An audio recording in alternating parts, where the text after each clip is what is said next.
ஆதி என்னும் பராபரையே, அன்பான மனோன்மணியே, சோதி எனும் பஞ்சகத்தாலே, சொற்பெரிய கரிமுகனே, தீது நீக்கும் கந்தவளே, திருத்துகின்ற குருநாதர்களே, 18 சித்தர்களே, பண்பான பரமசிவமே, ஓதிய ஜோதிடங்கள் உரைப்பதற்கு நாராவிந்து வடிவாக நல்ல துணை ஆவீரே.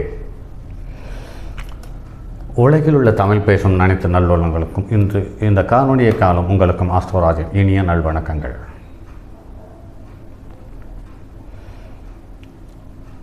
மறுபிறவி சார்ந்த ஒரு பதிவு. யாருக்கு இருக்கும், யாருக்கு இல்லை, அப்படி இருக்கும் பட்சத்தில் இந்த பிறவி எப்படி இருக்கும் என்பது சார்ந்த ஒரு சிறிய காணொளி. இந்த காணொளி நிறைய நூல்களில் சொல்லப்பட்டது. 12ஆம் இடத்தில் கேது இருக்க அல்லது கேது அமர இந்த பிறவி இவருக்கு கடைசி பிறவி என்று சொல்லப்பட்டிருக்கிறது. அப்படியே 25 வருட அனுபவத்தில் தேடி தேடி பார்க்கும் பொழுது கடைசி ஒரு புள்ளியில் வந்து இது நிற்கிறது.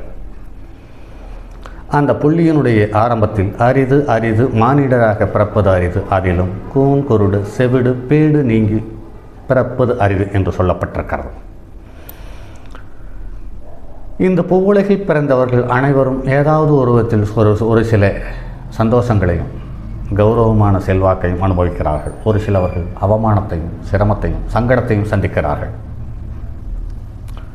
இருவருக்கும் ஆயுள் என்பது ஒன்றுதான், பிறப்பு என்பது ஒன்றுதான். இந்த இடையில் இருப்பு ஏற்படக்கூடிய ஏற்ற இறக்கங்கள் அடையாளம் படுத்துவது நம் கிரகங்களுடைய பூர்வ ஜென்ம கர்மாக்கள் என்பதை கருத்தில் கொள்ள வேண்டியதாக இருக்கிறது. இதில் எல்லோருக்கும் இந்த மறுபிறவி இல்லாமல் இறுதி பயணத்தை தொடர்வதற்கு வாய்ப்பு இருக்கிறதா என்று பார்த்தால் இல்லை.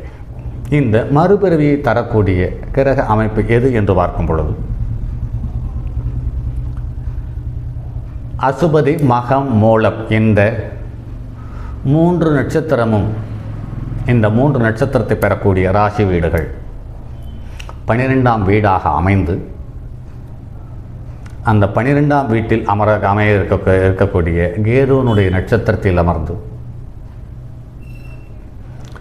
அந்த கேதுவுக்கு வீடு கொடுத்த செவ்வாயோ சூரியனோ குருவோ மற்றும் ஒரு கேதுவனுடைய நட்சத்திரத்தில் அமர்ந்து இவர்களுடைய தசாபுத்தி நடக்கும் காலம் அவர்களுக்கு அந்திம காலமாக அமைந்தால் அவர்கள் கண்டிப்பாக அடுத்த பிறவி இல்லாமல் போகிறார்கள். இதில் தனுசு லக்கணம் மூல நட்சத்திரத்தில் ஒருவர்கள் இருக்கும் பட்சத்தில் அவர்கள் மார்கழி மாதத்தில் இறப்பார்கள். அவர்களுக்கு கண்டிப்பாக ஒரு தரமான மோட்சம் உண்டு என்பதில் மாற்று கருத்தில்லை.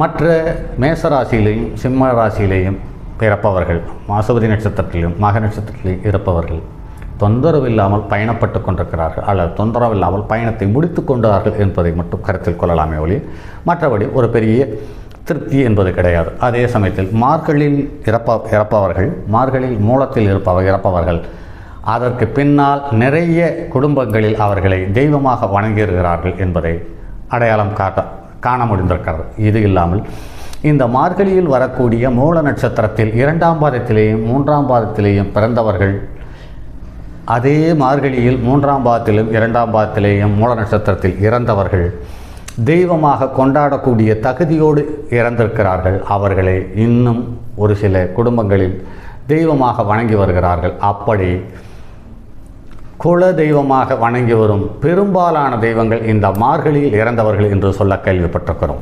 அடுத்து 8, 17, 26 இந்த நட்சத்திரங்களில் பிறந்தவர்களும் அந்திம காலத்தில் அவர்கள் அடுத்த பயணத்துக்கு வழி இல்லாமல் அத்தோடு பயணத்தை முடித்துக் கொள்கிறார்கள் என்பதையும் நடைமுறையில் காண முடிகிறது.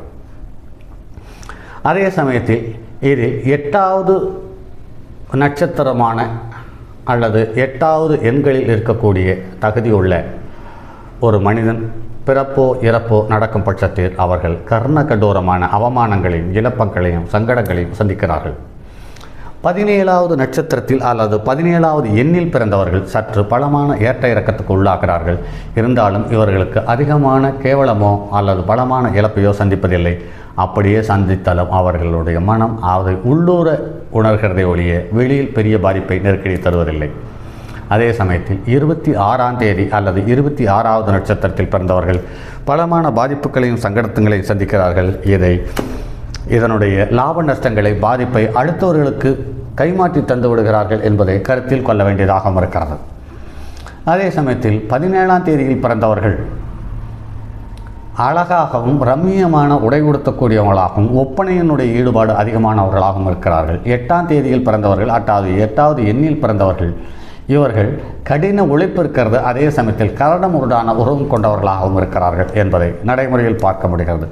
அதே சமயத்தில் 26ஆம் தேதியில் பிறந்தவர்கள் இந்த இரண்டிலும் கலந்தவர்களாக இருக்கிறார்கள். அதே சமயத்தில் கடின உழைப்பு உடைய உடல் உள்ளவர்களாகவும் இருக்கிறார்கள். அதே சமயத்தில் ரம்மியமான உடலமைப்பை பெற்றவர்களாகவும் இருக்கிறார்கள். அதே சமயத்தில் இவர்களுக்கு அதீத ஒப்பனையும் ஈடுபாடும் மட்டுமில்லாமல் நல்ல ருசியான பதார்த்தங்களை விரும்பி உண்ணக்கூடிய தகுதி உள்ளவர்களாகவும் இருக்கிறார்கள்.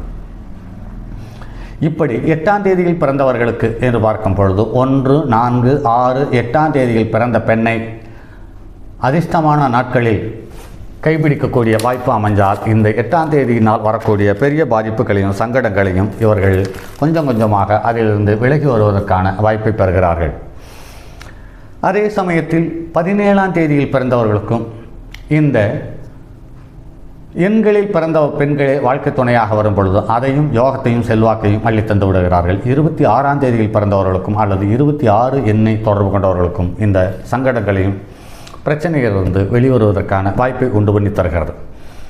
சிவபெருமான் ஒருவரே ஈஸ்வரன் என்ற பட்டத்தை பெற்றவர். அதுக்கு அடுத்தபடியாக சனீஸ்வரன் என்ற சனி மட்டுமே இந்த ஈஸ்வரர் பட்டத்தை பெற்ற ஆக இருக்கிறார். அந்த வகையில் பார்க்கும் பொழுது இவருக்கு மகரம் கும்பம் இரண்டும் ஆட்சி வீடாக இருக்கிறது. இதில் கும்பம் மூலத்திரிகோண வீடாக இருக்கிறது, மேசம் நீச்ச வீடாக இருக்கிறது, துலாம் உச்ச வீடாக இருக்கிறது என்பது பார்க்கும் பொழுது மிக சிறப்பான வாழ்க்கை வாழ்வதற்கான உழைப்பை அள்ளித்தரக்கூடிய தன்மை உள்ளதாக இருக்கிறது. அதே சமயத்தில் நீச்சம் சரியில்லை என்று சொல்லுகிறார்கள். அனுபவத்தில் நீச்சம் சரியில்லை என்பது என்னுடைய அனுபவத்தில் இல்லை. அந்த நாம் செய்யக்கூடிய செயலுக்கும் உழைப்புக்கும் போதுமான அளவுக்கு மரியாதையும் பொறுப்பும் நமக்கு கிடைப்பதில்லை அல்லது அங்கீகாரம் கிடைப்பதில்லையே ஒழிய அந்த உழைப்பால் இருக்கக்கூடிய வருமானமோ கௌரவமோ ஒன்றும் பெரிதாக பாதிக்கப்படுவதில்லை என்பது நடைமுறையில் காண முடிகிறது. அதே சமயத்தில் உங்களுடைய ஜாதகத்தில் இந்த சனியும் செவ்வாயும் ஒன்று சேரும் பட்சத்தில் இந்த சனி கர்மாவினுடைய பிரதிபலனை தரக்கூடியது.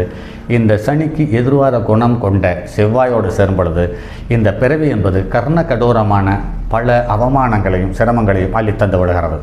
அதே சமயத்தில் இந்த சனியையும் செவ்வாயும் சேர்ந்திருக்கும் பட்சத்தில் அல்லது ஒருவருக்கொருவர் பரிவர்த்தனை பெற்றிருக்கும் பட்சத்தில் அல்லது ஒருவருக்கொருவர் நட்சத்திர சாரத்தை பரிவர்த்தனை கொடுத்திருக்கும் பட்சத்திலும் இவர்களை குரு பார்க்கும் பொழுதோ அல்லது குருவுக்கு திரிகோணத்தில் அமையும் பொழுதோ இவர்களுடைய பாதிப்பு பெருமளவு குறைந்து பெரிய பாதிப்புகள் வருவது போல் தெரிந்தாலும் கடைசி நேரத்தில் சூரியனை கண்ட பனி போல கொஞ்சம் கொஞ்சமாக அந்த பாதிப்பு குறைந்து இயல்பு நிலையை பெறுவதற்கான சந்தர்ப்ப சூழ்நிலை உண்டு பண்ணி தந்து விடுகிறது என்பது நிறைய அனுபவத்தில் பார்த்திருக்கிறோம். அதே சமயத்தில் இந்த பிரம்மகத்தி தோஷம் அமைந்திருக்கும் பட்சத்தில் குருவும் சனியும் ஒருவருக்கொருவர் திரிகோணத்திலிருந்து செவ்வாயினுடைய தொடர்பு ஏற்படும் பட்சத்தில் இது பிரம்மகத்தி தோஷம் என்று அறுதிட்டு பார்க்கப்படுகிறது. இந்த பிரம்மகத்தி தோஷம் அகல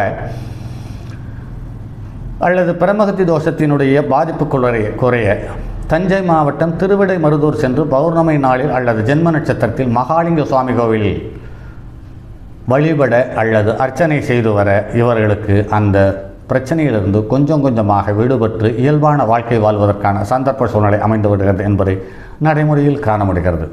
அதே சமயத்தில் உங்களுக்கு எந்த திசை நடந்தாலும் சரியே அல்லது 8ஆம் இடத்துக்காரனுடைய திசை நடந்தாலும் 8ஆம் இடத்துக்காரனுடைய நட்சத்திரத்தினுடைய திசை நடந்தாலும் 8ஆம் அதிபதியினுடைய நட்சத்திரத்தின் திசை நடந்தாலும் 8ஆம் அதிபதி வேறு எந்த கிரகத்தினுடைய நட்சத்திரத்தின் சாரத்தில் திசை நடந்தாலும் பலமான பாதிப்புகளையும் சங்கடங்களையும் இழப்புகளையும் அவமானங்களையும் நஷ்டங்களையும் அள்ளித்தருவதற்கு வாய்ப்பிருக்கிறது.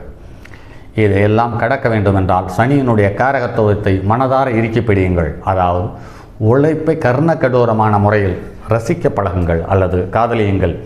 அப்படி உழைப்பு அதிகமாக இருக்கும் பட்சத்தில் ஒரு குறிப்பிட்ட காலம் வரை அதாவது அந்த கிரகத்தினுடைய தசாபுத்தி வரும் வரை உங்களை சுற்றியுள்ள உறவுகள் உங்களை கசப்போன கண்ணோட்டத்தோடு பார்க்கும். ஆனால் இந்த தசாபுத்தி நடந்து முடியும் பொழுது நீங்கள் பொருளாதாரத்தில் ஒரு இலக்கை அடைந்திருப்பீர்கள் மற்றும் அதற்கு பிறகு உங்களை சுற்றி இருந்து தவறான கோணத்தில் விமர்சித்த அனைத்து உறவுகள் உங்கள் காலடியில் வந்து விழும் என்பதில் மாற்று கருத்து நிச்சயமாக இருக்க முடியாது. ஏனென்று கேட்டால், நீங்கள் எந்த லக்னத்தில் பிறந்திருந்தாலும் மகரம் ஒரு தன்மையோடு அந்த லக்னத்துக்கு வேலை செய்யும், கும்பம் ஒரு தன்மையோடு வேலை செய்யும். ஆக ஒரு பாவம் உங்களுக்கு தொந்தரவு பலிக்கும் பண்ணும் பட்சத்தில் இன்னொரு பாவம் உங்களுக்கு கடுமையான மன உளைச்சலிருந்து, கடுமையான பாதிப்பிலிருந்து வெளிக்கொண்டு வருவதற்கான சந்தர்ப்ப சூழ்நிலையை உண்டு பண்ணி தரும் என்பதில் மாற்றுக்கருத்தில்லை.